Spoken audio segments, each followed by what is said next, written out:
Olá, cursistas! Sejam muito bem-vindos. É um prazer estar aqui com vocês. Meu nome é Vanice Pereira de Freitas. Trabalharemos a disciplina Introdução Histórica do Mobiliário, Desenho Técnico de Mobiliário e Ergonomia e Conforto aplicado ao mobiliário. Esse conteúdo será dividido em 6 videoaulas, onde abordaremos a introdução histórica do mobiliário, passando pelos pontos mais pertinentes ao nosso estudo. E também discutiremos sobre ergonomia e o conforto aplicado ao mobiliário, para que nas nossas últimas videoaulas possamos focar no desenho técnico do mobiliário, em seus conceitos e práticas. As atividades que faremos ao longo dessa disciplina serão um trabalho em equipe a ser desenvolvido em sala de aula, uma atividade prática individual, serão distribuídos também pontos de participação em sala, portanto fiquem atentos às orientações, discutam sobre os assuntos, tragam curiosidades e vamos participar ativamente. Vocês também farão a autoavaliação, que deve ser realizada no ambiente virtual de aprendizagem, e finalizando com a nossa avaliação presencial. Peço que em nossas aulas vocês estejam munidos de papel e caneta, para quando surgir alguma dúvida, vocês anotarem e depois postem no nosso fórum Tira Dúvidas. Já aproveitando a oportunidade para dizer que vai haver um fórum Tira Dúvida para cada uma das nossas aulas. Então, postem as dúvidas no fórum pertinente à aula. Estarei à disposição para todo esclarecimento que se fizer necessário.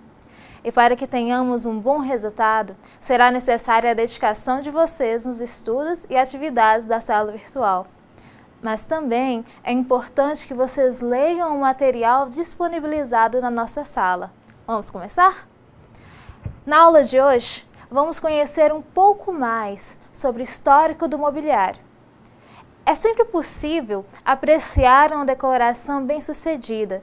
Tenho certeza que vocês já se depararam com várias situações em que pararam para observar a decoração de um ambiente e principalmente os designs de móveis. Isso acontece ainda que não saibamos o período a quem pertencem os móveis nela incluídos.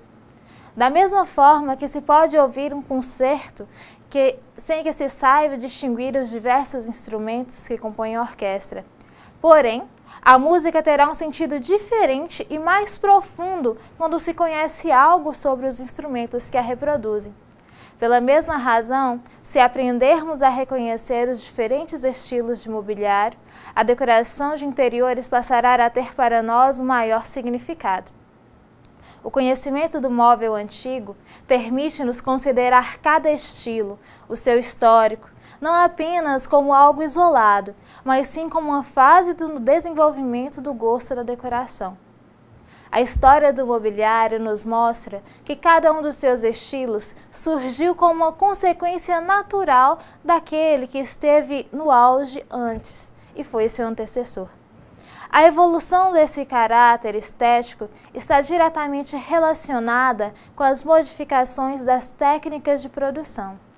Deste modo, os criadores de móveis preocupam-se constantemente em harmonizar as formas com os materiais e técnicas disponíveis para as adaptar às necessidades da vida cotidiana. Vemos assim que a seleção das matérias-primas é constantemente determinada pelas condições locais ou por um contexto econômico particular. Por exemplo, as marcenarias do século XVII estavam instaladas principalmente nos pontos onde descarregavam os navios que transportavam as madeiras exóticas. Através dos séculos, os móveis vão se adaptando também aos costumes. Nos princípios do século XVIII, os braços das cadeiras encurvam-se não para acompanhar a linha das pernas, mas para evitar que se enrugasse os volumosos vestidos impostos pela moda da época. As formas ogivais, que são marca do estilo gótico, não foram criadas por um mero capricho da nobreza. Eram a personificação do forte sentimento religioso que tomou conta da Europa no século XI, como podemos perceber nas seguintes imagens. Aqui nós podemos observar uma cadeira do século XVIII, em que, como foi falado, os braços têm formas mais circulares e as suas pernas também, para que os vestidos eles não se enrugassem, porque naquela época as roupas eram muito volumosas. Então, para uma questão de estética, essas cadeiras elas possuem esse diferencial, estão se adaptaram ao costume daquela época. Como foi falado dos arcos ogivais do estilo gótico, eles são nós podemos perceber nesses encontros. Os arcos ogivais, eles são essas formas que se encontram e são características do estilo gótico. O estilo gótico ele tem essa característica porque naquela época se tinha um forte sentimento religioso. Então é um estilo marcado pela verticalidade. E até mesmo os arcos que antes eram arredondados, eles têm essa questão de ser um formato como de seta. E assim, em resposta aos grandes momentos históricos que nascem os estilos, variando de acordo com a evolução da técnica e as condições geográficas de cada país. As formas de ambientação que conhecemos, clean, contemporânea, étnica e outras, podem ser classificadas como tendências. Acrescente a elas o seu tom pessoal, misture e use na criação dos desenhos de móveis. Aqui nós vemos a cronologia. Eu achei importante colocar para vocês essa cronologia para que tivéssemos uma noção maior de em que época aconteceu cada estilo. O estilo Renascimento, ele aconteceu na época de 1600. Quando chegamos até o ano 1650, já entramos na fase do estilo Barroco. O estilo Barroco ele perdura de 1650 até o ano de 1700, onde nós encontramos o Rococó. O Rococó e o Barroco eles são estilos muito parecidos.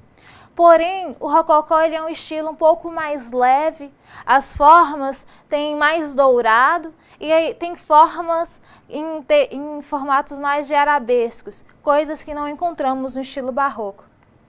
Em 1750, nós já iniciamos o estilo neoclássico, que já é um estilo que retoma um pouco as formas mais limpas, as formas mais retas, aquele estilo clássico mesmo que nós encontramos até os dias atuais. E de 1750 até 1800, durou esse estilo. E em 1800 nós iniciamos com o estilo Império, que é um estilo que remete mais às questões do Império mesmo, relembrando aí as questões do Império Romano, dos imperadores, dos Luís IV, Luís VI e por aí vai. Até 1850 nós tivemos esse período. De 1850, nós iniciamos o Romantismo, que é um período marcado por formas que realmente inspiram essa questão mais romântica. O branco ele é representado de uma forma muito forte. Até hoje, nos estilos dos decoradores, os designers, eles gostam de utilizar esse estilo, porque é um estilo que tem muito a ver com também com a nossa contemporaneidade. Em 1900, nós começamos o tempo moderno. Nessa fase, o tempo moderno, nós já começamos a entrar no estilo mais atual, que é o que nós conhecemos. 1900, eu creio que vocês já haviam nascido nessa época. Então, vão se lembrar com mais facilidade de como que são esses móveis produzidos. E em 1950, nós iniciamos o estilo contemporâneo. É o estilo que estamos até os dias de hoje. Se vocês prestarem atenção, nós temos um intervalo aproximadamente de 50 anos entre cada estilo. Esse é o intervalo em que dura o nascimento desse estilo. Aos finais dos anos de 1640, são o período de transição entre um estilo e outro. Sempre os últimos anos de um estilo é o período em que ele vai ser esse período transitório. Agora falaremos dos estilos da antiguidade, fazendo um percurso histórico de alguns estilos e suas características pertinentes ao mobiliário. Começaremos com o estilo egípcio, no período de 3000 a 200 a.C. Os egípcios apresentavam uma construção hábil e decorada, com uma riqueza de material e design. As cadeiras mais antigas eram os bancos desmontáveis com suporte em X. O assento de madeira, couro ou junco e os suportes imitavam patas de animais. O hábito de sentar de pernas cruzadas dos egípcios fez com que os modelos tivessem pouca altura. Posteriormente, as cadeiras foram trabalhadas com cabeças de leão e touro e tinham um espaldar maciço. Os braços dos tronos mostravam leões ou cisnes. Já no estilo grego, de 1200 a.C. até o fim de seu auge, em 323 a.C., as primeiras lições de arte vieram dos egípcios. A região contava com um rico material de construção, como o mármore, rendendo a maior produção de arte que o mundo já viu. Bronze, ferro, madeira, entalhes e incrustações em ouro, prata e marfim também estavam presentes na decoração do mobiliário. As cadeiras também foram utilizadas pelos gregos, que criaram adifos, modelo sem espaldar e com suportes cilíndricos, e a mais comum chamada de clismos, com pernas e encostos curvos, como podemos observar na seguinte imagem. Essa aqui é a Gifros. Como dito anteriormente, ela não tem escoro, que é o que chamamos de espaldar, e nem nenhum suporte para os braços. Se ela fosse feita atualmente, diríamos que é uma banqueta. Vocês podem perceber que o suporte dela tem um formato de X. Essa foi uma das principais cadeiras produzidas pelos egípcios.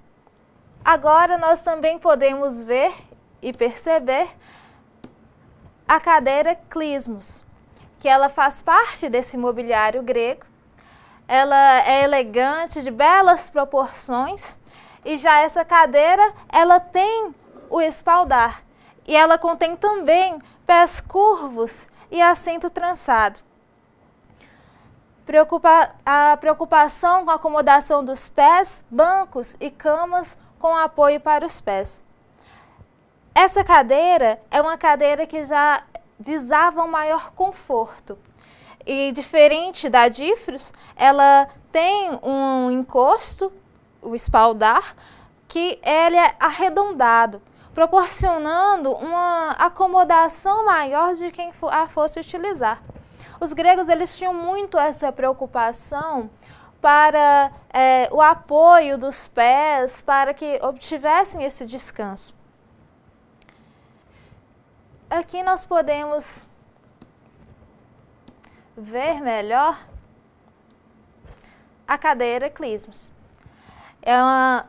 Tinham os escritos na língua grega, não sei dizer o que está escrito no espaldar dessa cadeira, infelizmente, mas é uma cadeira que ela visa visivelmente um maior conforto. E o assento dela é um assento todo trançado. É um assento que era feito artesanalmente. Todas essas cadeiras naquela época, vale ressaltar que não tinham esse processo industrial que temos hoje. Eram cadeiras e móveis diversos que eram produzidos de uma forma inteiramente artesanal. O estilo romano teve início em 200 anos antes de Cristo e buscou inspiração nos gregos, que nós acabamos de ver. Com suas conquistas e vitórias, os romanos formam a arte nacional luxuosa, realista e monumental. As cadeiras apresentavam um encosto curvo, lembrando bastante as gregas, sendo mais pesadas em estrutura e ornamento, Tamburetes e banquinhos em X também eram usados. Mas o mobiliário mais importante da época eram as camas, onde os romanos passavam a maior parte do tempo reclinados, lendo, conversando, comendo ou dormindo. Já na Idade Média, encontramos o estilo românico. No mundo românico, a guerra e a caça fizeram da vida ao ar livre a principal ocupação das elites, e do aconchego do lar, um mundo desconhecido. Sem cenário, a presença do móvel reduzia-se ao essencial, orientando-se estes mais para a sua função que para a decoração. Por toda a Europa eram fabricados móveis em castanho, pesados, sólidos e sóbrios, segundo a lição da própria arquitetura, utilizando a técnica oriental de construir a peça através de encaixes, sem utilizar um único prego. As cadeiras eram raras e para personagens importantes. Duas ilhargas reforçadas em X, por vezes ligadas a um estrado. As mesas são peças simples e robustas, reproduzindo-se por vezes, há largos tempos colocados sobre sólidos cavaletes. Não restam, como acontece também no período seguinte, exemplares dessas peças, só a pintura, iluminuras e tábuas de cenas religiosas. Salvou o que as guerras e a catástrofes destruíram por completo. Já o estilo gótico é marcado por formas ogivais, como já vimos anteriormente nesta aula. O gótico monopolizou as atividades artísticas da Europa, principalmente na França e na Alemanha, do século XII ao século XV, quando se deu espaço ao Renascimento.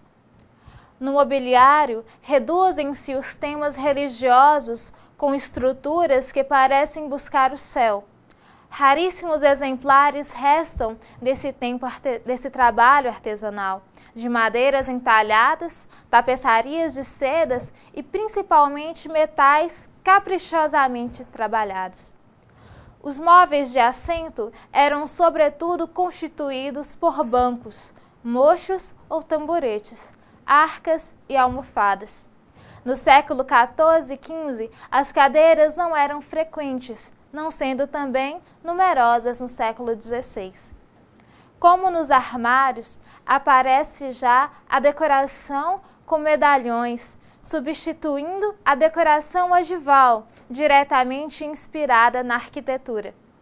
Como tema decorativo, também com origem no período gótico, surgiram os painéis entalhados, em forma de pergaminho ou panos pregueados, que continuaram a aparecer no século XVI. O aparador corresponde ao gosto nascente de um aparato doméstico que, uma época mais estável, mais econômica, mais rendosa, começaram a impor. Trata-se de um móvel de luxo, com várias ordens de prateleiras. As mesas, com tampo poligonal ou retangular, apresentavam-se ligadas a uma régua. Os leitos são retratados com espaldares altos, em pinturas da época. Por serem altos, necessitavam frequentemente de um estrado colocado ao lado, como degrau.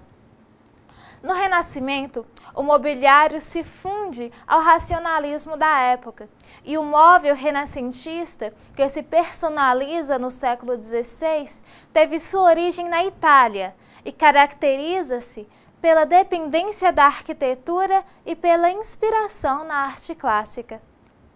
Na maioria dos painéis são fabricados móveis subordinados a uma falsa ideia de monumentalidade e pesados, com excessos de entalhes geométricos e sem grande variedade de formas. Predominam as linhas e os planos horizontais, em contraste com a verticalidade do móvel gótico. A madeira normalmente utilizada é a nogueira, consistindo o acabamento dos móveis num polimento com azeite e cera dissolvida em essência de terebentina ou água rasa. Na França, No século XV, o mobiliário apresenta ainda uma estrutura medieval, apenas com ornamentação de influência renascentista. Essa influência alcançou caráter nacional somente no século XVI, com o estilo denominado Henrique IV, cujos móveis, tratados como autênticos edifícios, são formados por complexas molduras, colunas e pilastras, que delimitam uma série de nichos, conchas, tampos finamente ornamentados com entalhamento de difícil elaboração.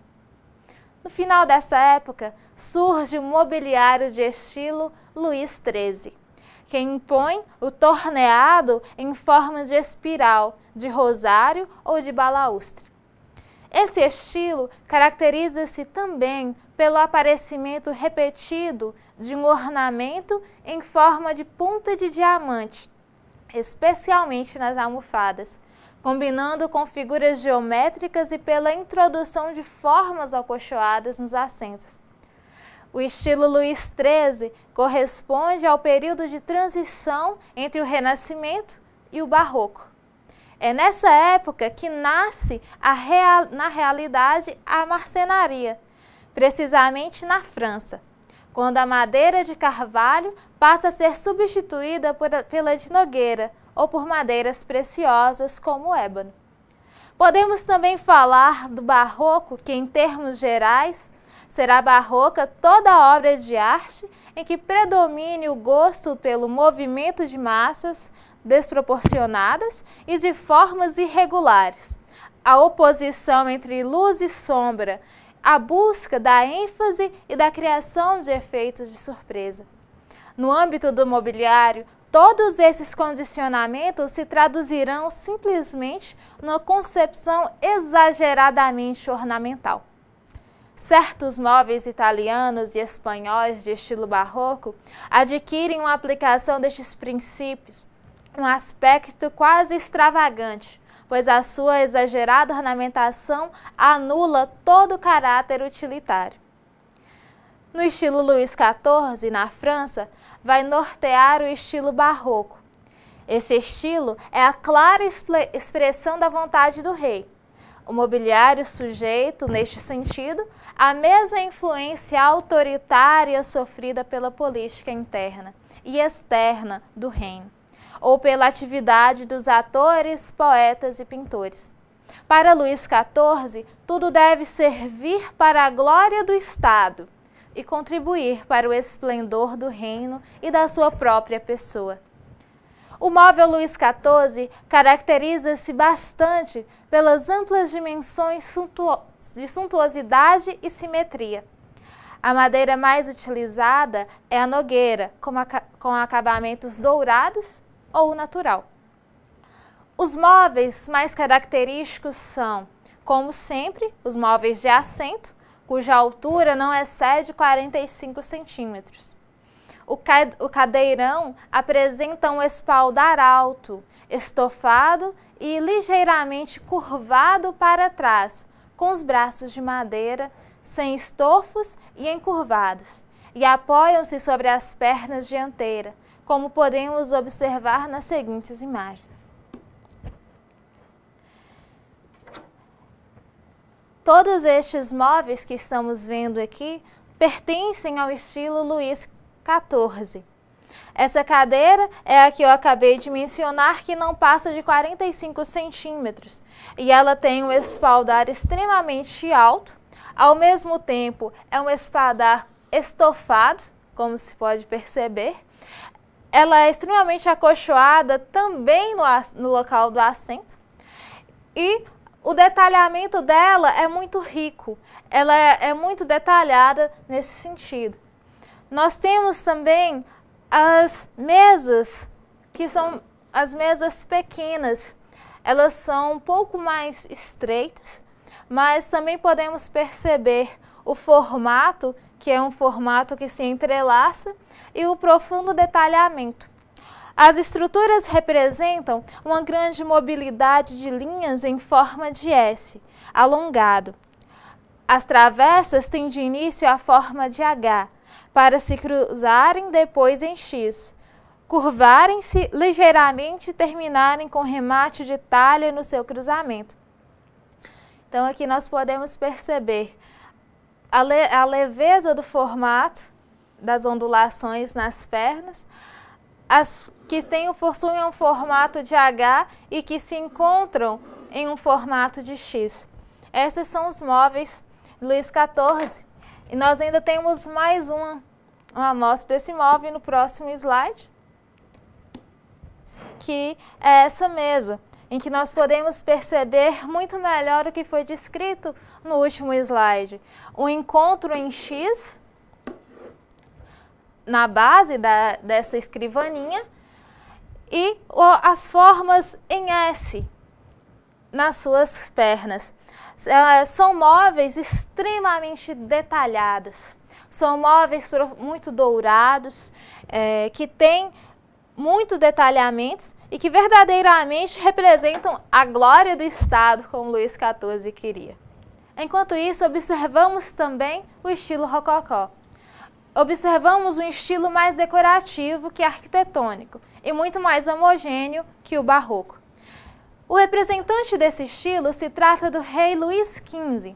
Os móveis de assento diversificam-se e tornam mais leves. Os espaldares dos caldeirões, que ainda eram altos durante a regência, tornam-se mais baixos e as braçadas destes móveis se encurvam. A cômoda é o móvel mais característico do século. O estilo sobressai especialmente em móveis de pequenas dimensões. Cria mesinhas para diversos usos que apresentam gavetas e podem ser acrescentadas mediante partes de móveis que se erguem ou abaixam e tampos suplementares. São utilizadas em diferentes combinações conforme são destinadas. Para o café, a escrita, o penteado, os trabalhos femininos, os jogos, predominam conchas recortadas ou perfuradas, flores estilizadas, folhas de acanto recortadas, misturadas com louros e juncos, temas orientais e exóticos, e motivos de caça, música e amor, como podemos observar os detalhes a seguir. Bem, todas essas cadeiras aqui pertencem ao estilo rococó. Como já foi dito anteriormente, são móveis mais leves, são móveis mais harmônicos e mais homogêneos. Enquanto no barroco nós temos móveis que se predominam pela extrema oposição de luz e sombra e com formas exageradas, no rococó nós vamos ter um móvel leve, harmônico. Vão aparecer muitas cadeiras com essa tonalidade branca, que por si só uma tonalidade leve, clara. O rococó, ele traz também muito do dourado. No entanto, nada de tão exagerado quanto no barroco. A curva do rococó, os ornamentos leves e a graça desse estilo triunfam sem encontrar oposição. Então nós podemos observar bastante os detalhes, as formas ondulares, as usas de estampas listradas, ou até mesmo cadeiras homogêneas em suas cores. Também encontramos esse tipo de composição, uma cadeira com uma cor, mas com um detalhe dourado. Este é o rococó, algo leve, mas ao mesmo tempo sofisticado e limpo.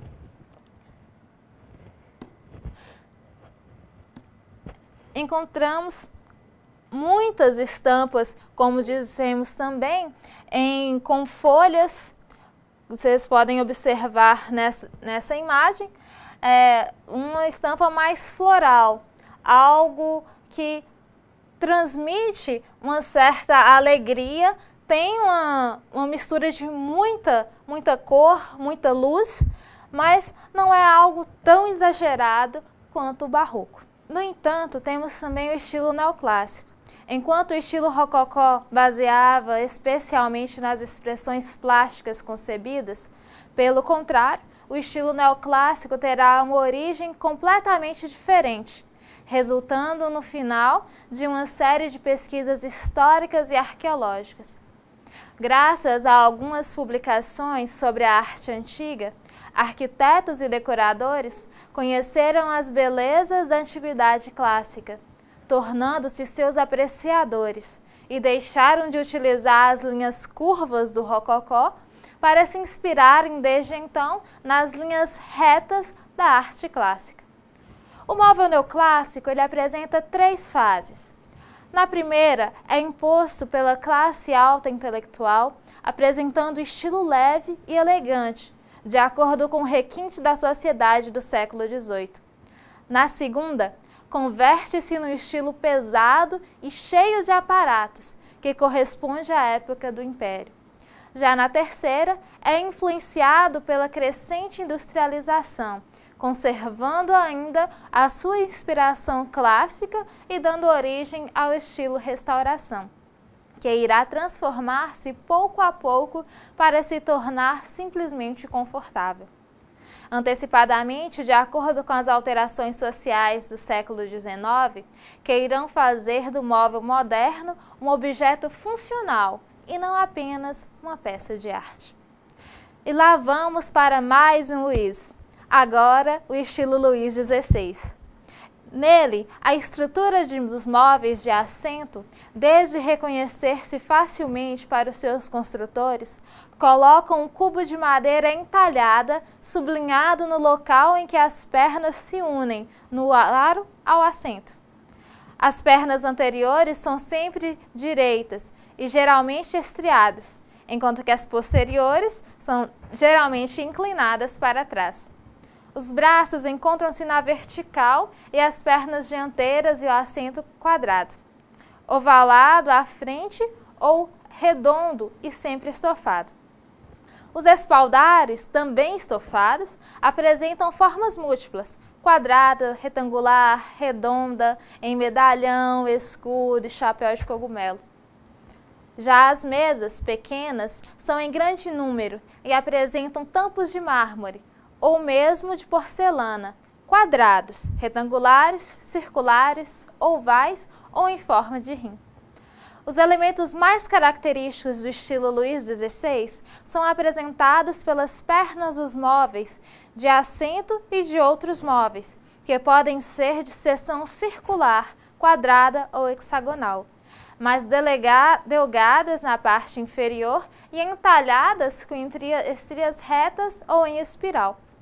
Os motivos decorativos do estilo Luís XVI são representados por grinaldas de flores, pilastras arquitetônicas, medalhões ovais enfeitados com faixas, rostos de mulheres e crianças, com muita frequência, como podemos perceber nas seguintes imagens.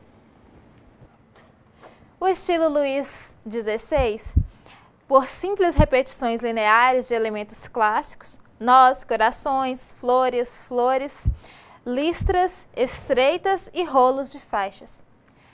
Essa cadeira aqui já é uma cadeira do estilo Luís XVI.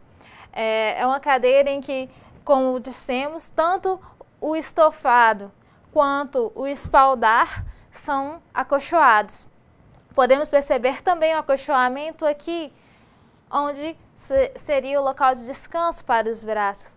São cadeiras douradas, são cadeiras que têm essas repetições de corações, de folhas, de flores. É uma marca desse estilo, é uma marca desse Luís, digamos assim. Aqui nós podemos perceber outros exemplos do estilo Luís XVI. Percebemos a presença de listras, como foi falado, os entalhes decorativos em nós, corações, folhas, e essas ondulações ainda persistem nos escuros.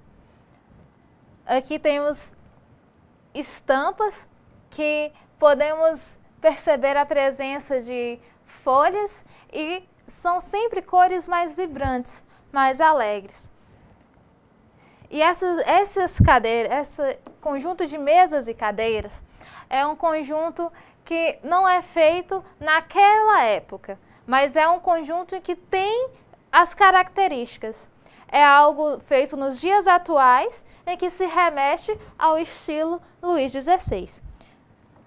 Já no estilo moderno, pelo nome, se designa o estilo do móvel contemporâneo, pertencente ao século XX e desenhado segundo linhas arquitetônicas em oposição aos estilos decorativos do móvel tradicional. A principal característica do móvel moderno, nem sempre alcançada, é a busca da simplicidade. Ao mencionar os estilos modernos, há que distinguir entre os móveis produzidos desde o final do século XIX até 1930 e os móveis fabricados posteriormente dessa data, o que nos leva também ao estilo funcional. Os primeiros desenhistas conceberam modelos de móveis fabricados entre 1918 e 1930. De tal modo, os móveis funcionais, que continuam a ser admirados e fabricados, apesar de a princípio terem surpreendido e mesmo chocado o público, estes móveis convertem-se para nós em autênticos clássicos modernos. Esse estilo de móvel corresponde às seguintes características. Tem a supressão de todo elemento ornamental que não pertence à sua estrutura. Construção sobre uma estrutura que evidencia as linhas elementares e eficazes. Esse estilo busca uma simples função decorativa, que proceda das mesmas linhas e se baseie em pequenos detalhes que não permitem que o móvel perca a sua naturalidade de estrutura. Tem tendências para formas abertas, claras e simples, com um nítido sentido social. Essas novas técnicas e os tratamentos aplicados aos materiais, o seu menor custo e a possibilidade de produzir móveis em série foram fatores decisivos para a consolidação do estilo funcional. Mies van der Rohe, um dos grandes arquitetos do nosso século, desenhou uma série de móveis funcionais belíssimos. O principal exemplo disso é a cadeira Barcelona, desenhada para um pavilhão da Exposição Internacional de Barcelona, e outros exemplos que acompanharemos a seguir. Símbolo do modernismo, o arquiteto Mies van der Rohe, morto em 1969, seus trabalhos de design de prédios e de móveis foram marcados pelo racionalismo com formas geométricas, simplicidade e sofisticação. Mies van der Rohe ele foi um design tanto de prédios quanto de móveis. E ele já é um pouco mais da nossa época, tanto que ele faleceu em 1969. Nós podemos perceber nessa imagem móveis que foram desenhados por este design. Pode-se perceber a elegância das obras e como são sofisticadas, além também de perceber a sua simplicidade. As formas geométricas, elas se encontram presentes de uma forma muito marcante. São sempre representadas de alguma maneira. Ele buscava essa simplicidade do móvel, mas ao mesmo tempo algo que transmitisse uma elegância, uma sofisticação. Esse era o propósito desse design, era trazer ao móvel algo que fosse funcional, que fosse simples e ao mesmo tempo que trouxesse uma elegância e uma sofisticação para o móvel. Vocês podem perceber que essas banquetas, elas nos transmitem um pouco lá da que nós vimos, a Diffrus, lembram? Elas eram banquetas sem espaldares, ou seja, sem encosto, e o formato da sua cadeira era em X. Mies, ele traz para nós como que uma releitura, mas algo mais simples e ao mesmo tempo mais sofisticado para a nossa época.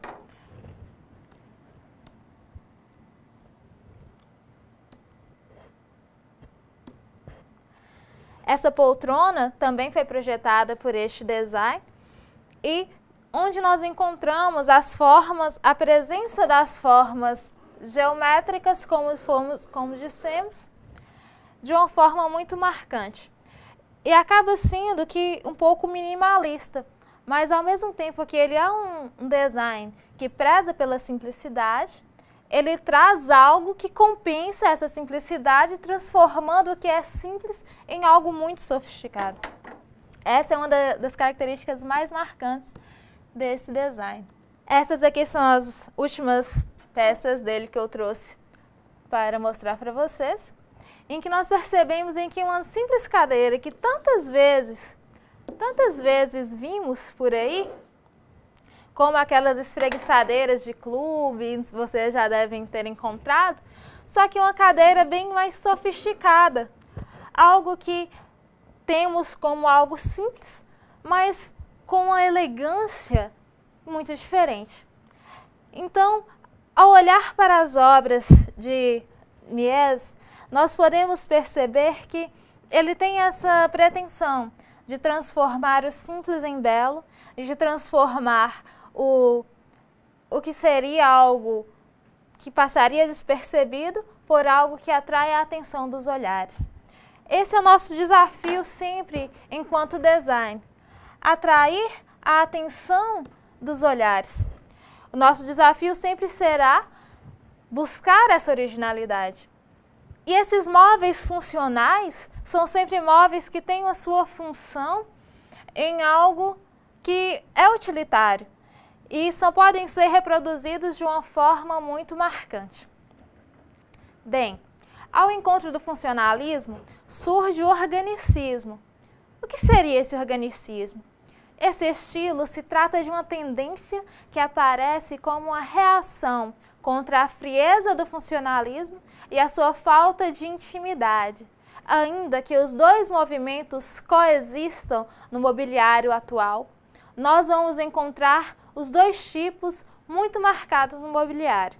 O organicismo, ele resultou sobretudo do aparecimento da madeira moldada, resultando de um tratamento químico de fortes compressões, procurando criar um móvel funcional à medida da comodidade do usuário, de maneira que o usuário, ou digamos, seu cliente, não tenha de se adaptar à função do mobiliário, e sim a função se adapta a ele. Neste sentido, são suavizados os rígidos perfis do estilo funcional, porque o organicismo ele procura adaptar as linhas de força à anatomia do corpo humano. As principais características do móvel organicista consistem em ausência de linhas retas e superfícies planas, assim como de arestas e ângulos. Preferências pelos ocos quando não é indispensável a continuidade compacta das superfícies. Simplificação dos sistemas de fixação. Preocupação em obter formas flexíveis e atípicas. Teremos a utilização de materiais nobres, como a madeira, o metal, o vidro e os tecidos, combinados com plásticos e outros produtos modernos. Grande preocupação com a cor, onde se procura conseguir harmonizações que produzam determinados efeitos psicológicos a quem os utiliza. Por exemplo, as cores frias que transmitem a sensação de calmaria e aconchego, sendo elas azul, verde, entre outras.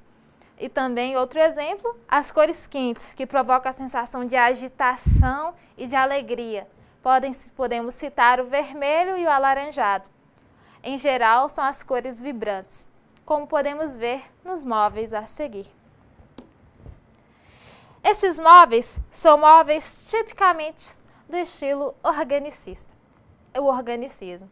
Vocês podem ver que eu separei aqui móveis que têm cores extremamente vibrantes, para que pudesse ficar bem marcado essa característica, que o organicismo ele traz essa questão das cores e da harmonia de uma forma muito forte.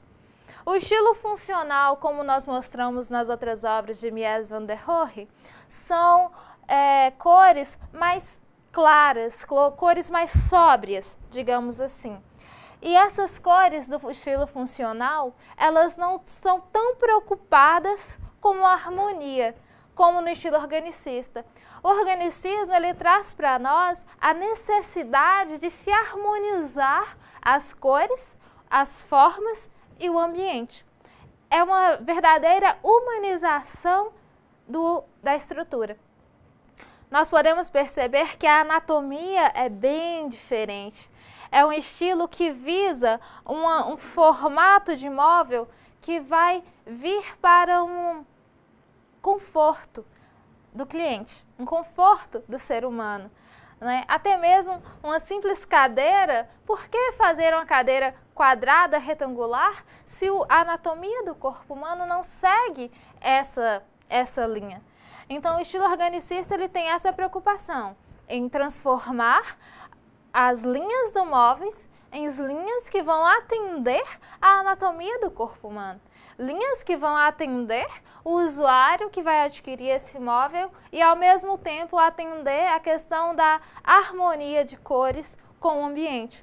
Então, é um estilo que se diz respeito muito de além da fabricação desses móveis, o design desses móveis, se diz respeito também sobre a harmonia das cores, a harmonização dessas questões.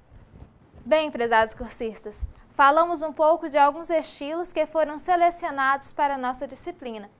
Sobre os estilos, se surgirem dúvidas, podem postar no nosso fórum de Tira Dúvidas, logo abaixo nessa videoaula. Lembrando que ainda existem muito mais além desses. Fica a dica para que vocês pesquisem e tragam as curiosidades para o nosso fórum de discussão. Tenho certeza que encontrarão muitas curiosidades. Agora, dando uma pausa em estilos, gostaria de falar um pouco sobre a Revolução Industrial e como ela afetou a produção dos móveis e trouxe mudanças ao longo da história até os dias de hoje. Antes da Revolução Industrial do século XVII, a fabricação de móveis desse século era totalmente artesanal. Isso significava uma grande habilidade e esforço físico por parte dos artesãos. O desenvolvimento do mobiliário teve um papel muito importante na sociedade.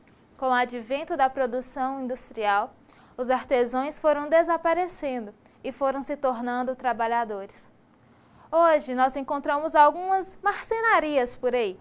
Perto de sua casa deve ter uma, com certeza.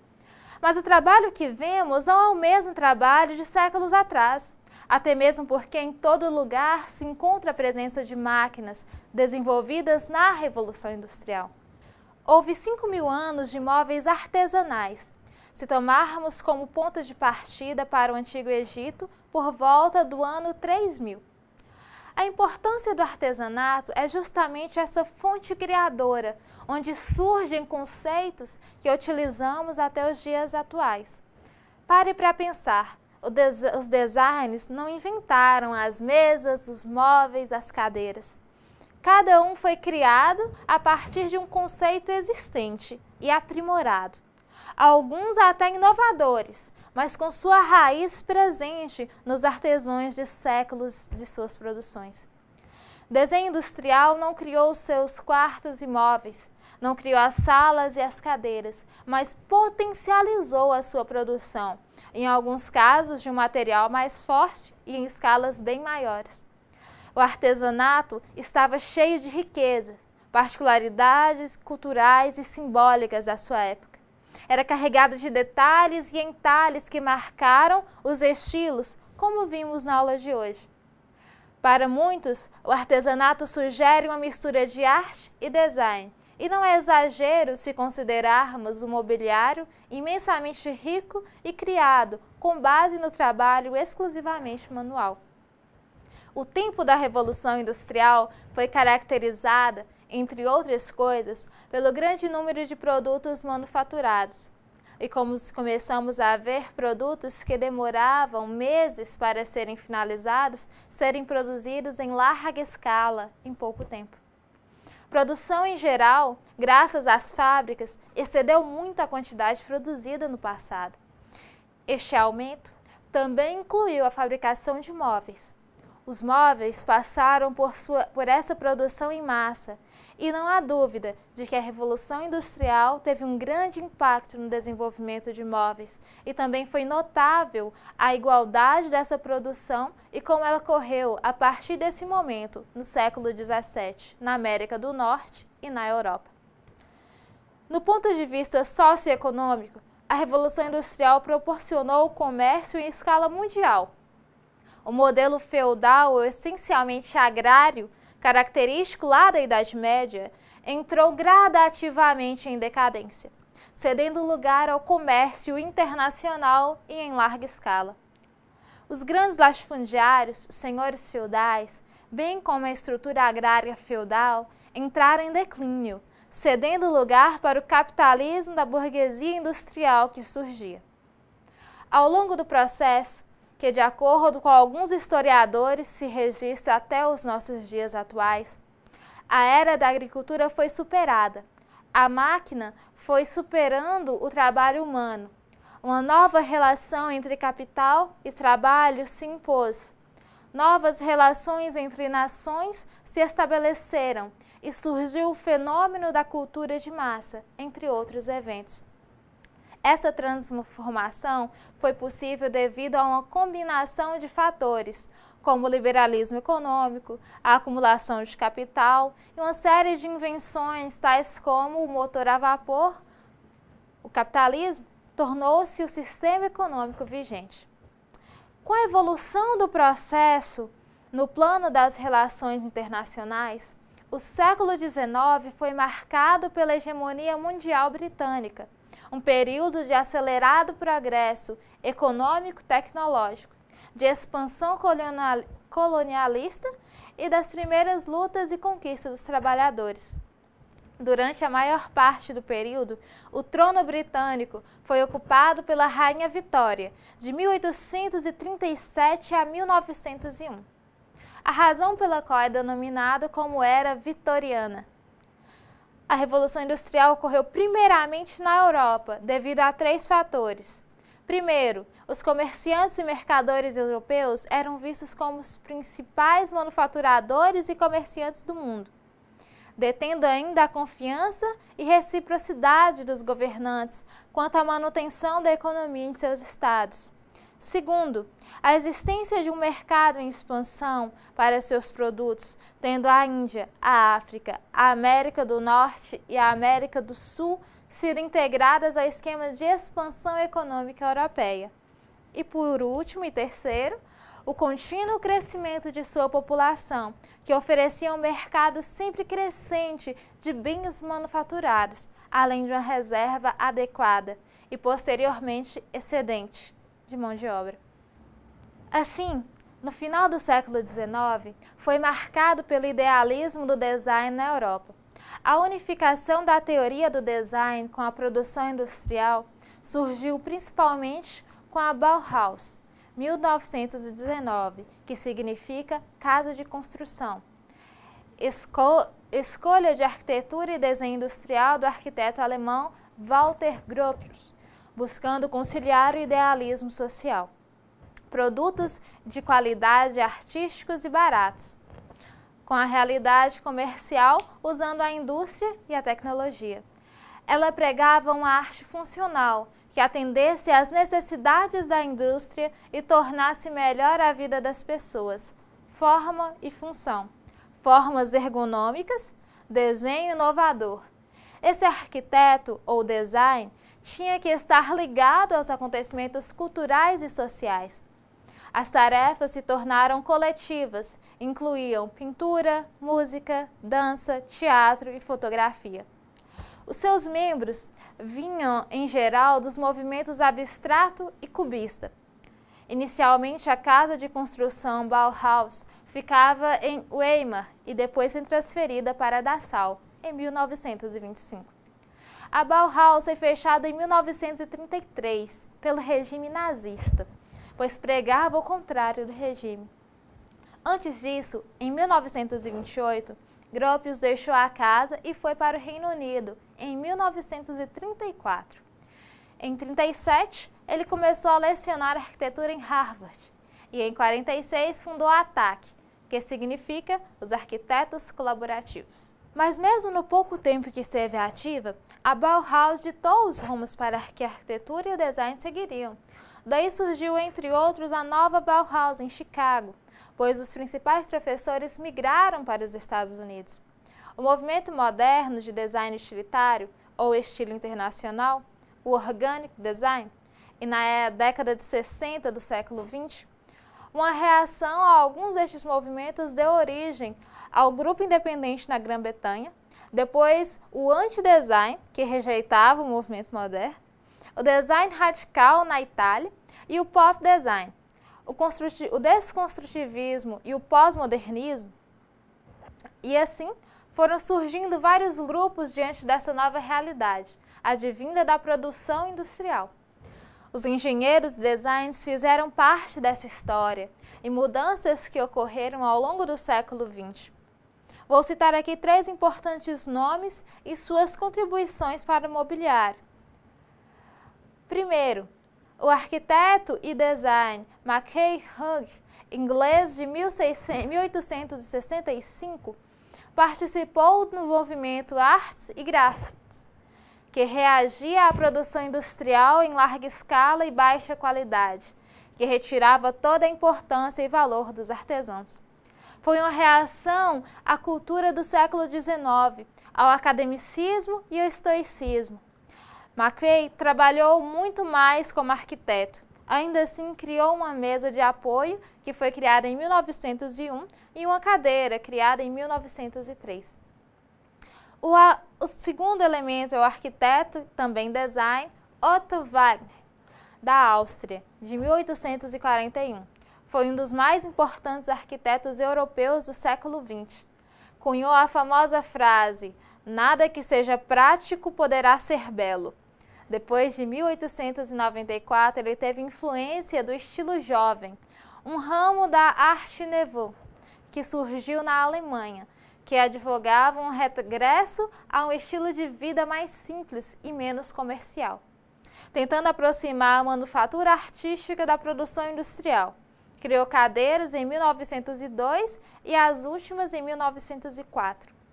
E em terceiro lugar, o design. A empresa Tunet, que foi fundada em 1819 por Michael Tunet, um carpinteiro entalhador. Para produzir os seus projetos no início do século XX, muitos arquitetos desenhavam móveis para ele. A partir de 1930, a empresa criou linhas de móveis tubulares em aço de designs. A empresa existe até hoje, comandada pela 5ª geração da família. A mais famosa cadeira vendida até hoje é o modelo 214, todos usando a arte da dobra, que na época era produzida em arqueação a vapor, de madeira sólida e buscando a simplificação de forma a facilitar a produção em série. Podemos perceber que com o passar dos anos, o desenvolvimento dos móveis industrializados foram sendo potencializados, chegando nos dias de hoje com nossa forma de desenhar e produzir móveis. Falando em dias de hoje, vou contar para vocês agora um pouquinho da história do mobiliário no Brasil e como ocorreu por aqui essas mudanças. A história do móvel brasileiro tem na rede de dormir o mais importante exemplar da mobília indígena, se não o único. Não há como mencionar nossa história sem citar os primeiros povos que aqui habitavam, até a chegada de Dom João VI com a corte em 1808. Os móveis que aqui eram produzidos eram para as atividades mínimas. Se produzia o essencial, sem muito se preocupar com o conforto, focando apenas na necessidade de utilização. No início, eram arcas, tamburetes e mesas que não possuíam um acabamento detalhado e o design não era levado em conta. Os móveis mais entalhados vieram com os colonizadores e podiam se diferenciar facilmente quais eram pela forma que foram produzidos. No fim do século XVII, se vocês estiverem prestando atenção na aula, vão perceber que foi no mesmo momento da Revolução Industrial que começaram a surgir marcenarias brasileiras, já com os aparatos da Revolução Industrial, onde o estilo de Dom João VI, ou o rococó português, era o vigente. Lembrando que nessa situação de rei, o que estava em vigência era o que o governante achasse mais adequado. Logo em seguir, o estilo pombalino aparece na história do nosso mobiliário, sendo uma continuação do rococó português. No entanto, com o uso de guirlandas, flores e conchas. No próximo estilo a ser adotado foi o estilo Dona Maria, onde os temas que eram encontrados nos móveis eram as folhagens com margaridas e girassóis, e que era o correspondente brasileiro ao estilo de Luís XV na França. Espero que tenham prestado atenção, porque para saber identificar cada um é muito importante, até mesmo para produzir o seu próprio estilo. A influência estrangeira, devido à colonização, acaba sendo muito perceptível e pode-se perceber ainda no início do século XIX, que a influência inglesa é observada na reprodução de um estilo aqui no Brasil. Este estilo se denomina Chippendale, que acabou se alterando e passando por várias transformações até chegar na pastiche. Este estilo se tornou muito comum em todas as lojas do país. No meado do mesmo século, esse estilo passa por algumas modificações, se adaptando aos nativos tupiniquins, com a inclusão de algumas particularidades do Império, sendo a palhinha e ornamentos de frutas tropicais, bem característico do nosso Brasil, não é mesmo? Ainda no século XX, segundo a arquiteta Aparecida Borges, se inicia uma época que pode ser considerada como a regra de ouro do mobiliário brasileiro, e o Núcleo Bernadelli, fundado na década de 30 por Joaquim Tenreiro, e a criação do Estúdio Palma da arquiteta Lina Bobardi, em 1948. Tiveram forte influência na busca de um móvel brasileiro com base nas características e materiais nacionais. Assim, nosso mobiliário começa a criar uma personalidade, digamos assim, desenvolvendo sua característica e particularidade. Chegando mais próximo dos nossos tempos atuais, na década de 50, chega ao Brasil a influência escandinava. Abrindo um parêntese para falar desse estilo, que podemos conceituar como um estilo que transmite uma atmosfera de simplicidade, alegria, conforto em ambientes. A combinação e o equilíbrio entre aconchego, simplicidade e formas contemporâneas permitem um resultado muito atraente. A tendência para ornamentação mínima e limpa dentro do design escandinavo é também atraente para aqueles que tentam ou precisam viver mais com menos. Encontramos, assim, móveis no contexto do nosso país, de madeira laminada e um grande avanço na arquitetura de interiores, acompanhando a arquitetura modernista, que começa a crescer desde então. O estilo escandinavo, sendo internacional, se vê dentro de uma regionalização com o uso de madeiras e outros materiais, por assim dizer, exclusivos do nosso território. Sabe aquele momento que pegamos as referências boas e deixamos a nossa cara? Pois é, isso aconteceu em muitas partes da história. Assim, o histórico brasileiro começa a crescer e fortalecer com o final da guerra, pois neste momento grandes profissionais vieram para o país e continuaram a produzir os móveis em nosso território. Conhecer os grandes responsáveis pelo desenvolvimento do desenho do mobiliário é uma etapa primordial para entendermos o momento da história e, a partir de suas obras, perceber os traços de transição que tanto falamos nos estilos. Vou apenas citar os nomes aqui, já que vocês terão a oportunidade de conhecer alguns deles melhor no trabalho em grupo que realizarão em sala. Arquiteto de formação, Sérgio Rodrigues, nascido no Rio de Janeiro, formou-se na Universidade do Brasil. Jorge Jasupin, polonês e naturalizado, formou-se na Romênia em 1945. Jean Gillon chegou aqui e desenhou móveis até seus últimos dias, para adotar o Brasil de corpo e alma até o fim dos seus dias. Joaquim Terreno, nascido em Portugal e podendo chamá-lo de pai do móvel moderno brasileiro, foi uma peça importante na história do mobiliário. Cláudia Moreira Salles é design e também marcou muito nossa trajetória. Não tem como deixar de mencionar um dos mais conhecidos arquitetos brasileiros. Vou dar uma dica, ele projetou Brasília. Isso mesmo, Oscar Niemeyer. Nos anos 70, começou a desenhar também móveis. Entre muitos outros arquitetos e designers que contribuíram para a nossa chegada até os dias de hoje. Bem, caros cursistas, o design é o estudo mais profundo e completo da função de um objeto. Quer dizer, da sua utilidade e da sua beleza. Sempre por trás de todo design, há sempre alguém ou uma equipe que se dedica a criar, projetar e a produzir objetos belos e úteis. O design, ao contrário do decorador, está profissionalmente integrado na indústria. O design possui uma gama de variações e pequenas possibilidades que podem ser usadas das mais variadas formas. Temos assim o design de interior, o design gráfico, o design de móveis, design de modas e infinitas possibilidades de desenhistas aplicados no setor industrial. O nosso foco aqui é o design de móveis, ou desenhista de móveis, se preferir. Podemos notar que ao longo da história, o projetar cada peça ganha uma importância muito singular e nos dias atuais se torna indispensável para o desenvolvimento da indústria de móveis. O conhecimento, antes detido por organizações e com produção personalizada, com o processo industrial se torna necessário subdividir e setorizar o processo de produção. O design de móveis, uma etapa de um contexto de produção. Em um determinado momento da história, o fazer se separa do pensar. E essa será a sua missão, caro cursista. Pensar e projetar esses móveis que tanto falamos na aula de hoje. Espero que ao conhecer a história, se sinta motivado a fazer parte desse meio e a atuar desenvolvendo móveis planejados. Nosso tempo está acabando. E relembro a vocês que o material postado na sala tem contribuições riquíssimas para a sua formação. Não deixe de ler e qualquer dúvida, nos encontramos no Fórum Tira Dúvidas, logo abaixo dessa videoaula.